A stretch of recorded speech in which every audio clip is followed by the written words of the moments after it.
Hello, good to have you back with us for the third part of the MOOCOR. The concept that we are going to cover in Topic 3 is the idea of basic variables and non-basic variables. First of all, let's look at the linear system of equation. If you have two variables and two unknown, in general you will have one solution. And that solution is the intersection of the two lines.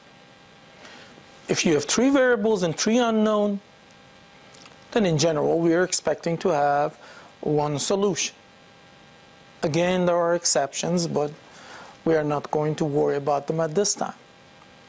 If you have three variables and three constraints in the form of less than or equal sign or greater than or equal sign, in this case, when you write the standard form, you will have 6 variables. The slack or surplus variables are added or subtracted to create the equations. Now you have more variables than equations. And in general, there are infinite number of solutions to this problem. And again, I remind you, we are not going to worry and get into the details of exceptions and so on. In general, you will have infinite number of solutions because you have more variables than equations. If we wanted to find a solution, how do we find that solution? The approach is to reduce the number of variables. In this case, I have 6 variables and 3 equations. I need to assign arbitrary values to 3 of the variables and solve for the remaining 3 variables as a 3 equation, 3 unknown system of equation. For example, in this case I have arbitrarily assigned x1, x3 and s1 values, and when I plug them back into the set of linear equations, I will notice that I will get an infeasible solution because x2 is -1/3 and x2 is supposed to be greater than or equal to 0. Let's check another one. In this case, I have selected x1, x2 and s2 with some arbitrary values, and when I plug them back, I will notice similar thing. x3, this happens to be a negative value where it is supposed to be greater than or equal to 0. So the question is how to find those arbitrary values and which ones should I select. Let's look at a two-dimensional problem, and in this case I have selected a 3 constraint 2 variable problem. I have plotted the feasible region. There are 5 variables and only 3 equations, so I have to assign 2 arbitrary values. So I've selected a bunch of points, and at point A I have arbitrarily assigned S2 and S3 the values of 0, and I have solved. At point B I have assigned arbitrary values to x1 and s3.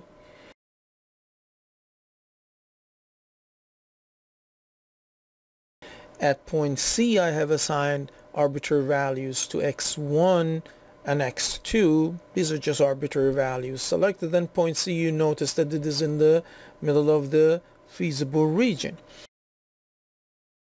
At point D, which is another extreme point, I have assigned arbitrary values of x1 and x2, both to be 0, and I have solved for s1, s2 and s3.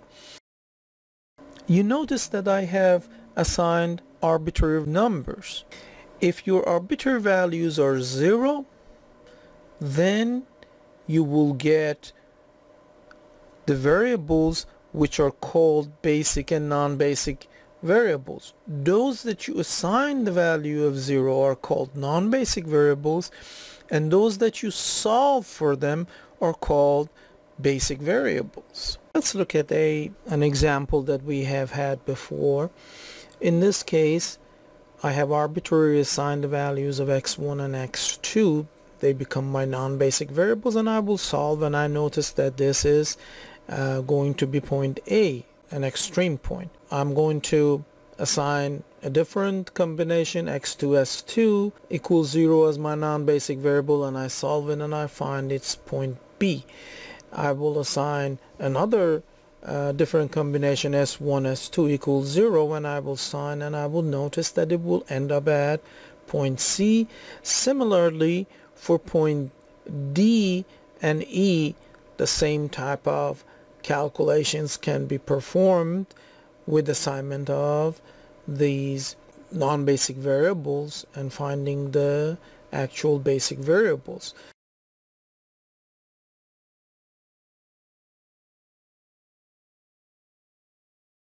Any combination of these variables, when they are set equal to 0, it is going to end up at an extreme point.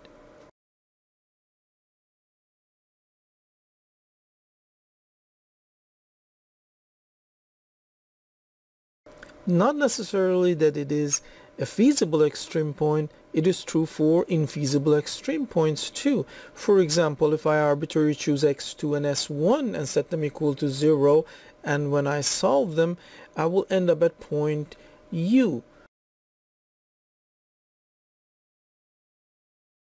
Or when I select x2 and s3 and set them equal to 0, I will end up at point T, which is an infeasible extreme point. Similarly for point S, which is another extreme point, by selecting x1 and s1 and setting them equal to 0.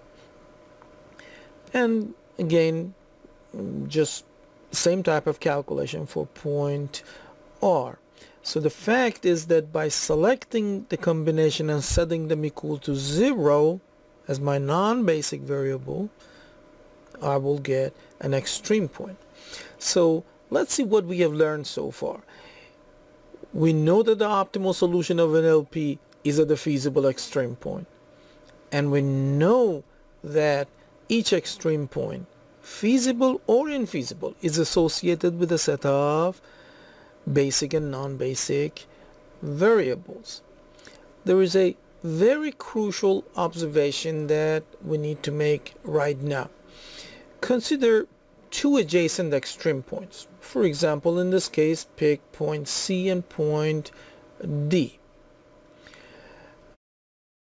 At C, my basic variables are x1, x2, s3. My non-basic variables are s1 and s2.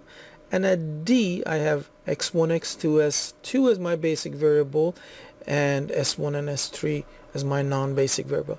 Notice that they look the same except for one variable, and that is true. It looks like one variable moves from the set of basic to the set of non-basic, and they exchange their location. It is true for U as well. For any two adjacent extreme points, it doesn't need to be both feasible. So we can come up with a solution scheme from this idea, that is, to start with a feasible extreme point, go to an adjacent feasible extreme point by just exchanging one basic variable with a non-basic variable, and if objective function value improved, then move to that extreme point and repeat the process. Otherwise, stop at the current point. Of course, there are challenges too. For example, how to find a feasible extreme point to start with, or which adjacent feasible extreme point should we choose, and how to guarantee that the solution is actually optimal. We will cover that in future topics. Now let's look at some special cases. In this case, I have plotted the feasible region of a hypothetical LP. And one of the characteristics in here is that the objective function line and one of the constraints have the same slope. As I am moving toward the optimal solution, I notice that the objective function line, the z line, is going to coincide with the same line. Actually, in this case, there's not one extreme point which is the optimal solution. It's the whole line between two extreme points, two adjacent extreme points. This is a case of an alternative optimal solution, and we will cover that again in future topics. But that was the idea. Another idea that we want you to be familiar with is the case of redundant constraints. Consider this feasible region. In this case, the first constraint, 7x1 plus 6x2 less than or equal 42, that constraint is actually a redundant constraint. It has no impact on the creation of the feasible region. In fact, it has no feasible extreme points associated with that. These are the redundant constraints, and they can be dropped from the original problem if needed. There was a question raised when we were talking about two variable problems, that whether we should use graphical solution for three variable problems too, because we can plot them actually. Instead of lines, they would be planes. But in this case, an extreme point is associated with the intersection of three planes. For example, this extreme point that you see at the corner is created by intersection of those three planes. So the basic answer is yes, it is possible to do that, but it is a very inefficient process and we do not suggest it. Before we finish this topic, let's look at one important theoretical aspect about the feasible region of LPs. The solution set, which is our feasible region of any LP, when they exist of course, is a convex set. And is a convex set is a set of points such that given any two points A and B in that set, the line AB joining them lies entirely within that set. Notice that in these examples that I have created for you, the first two are convex sets and the second two are not convex set. At this point we've finished module 1, which consisted of topics 1 through 3, and we start module 2, which consists of topics 4 through 6. And in this module we will develop the solution procedure known as simplex method for linear programming problems. See you next time.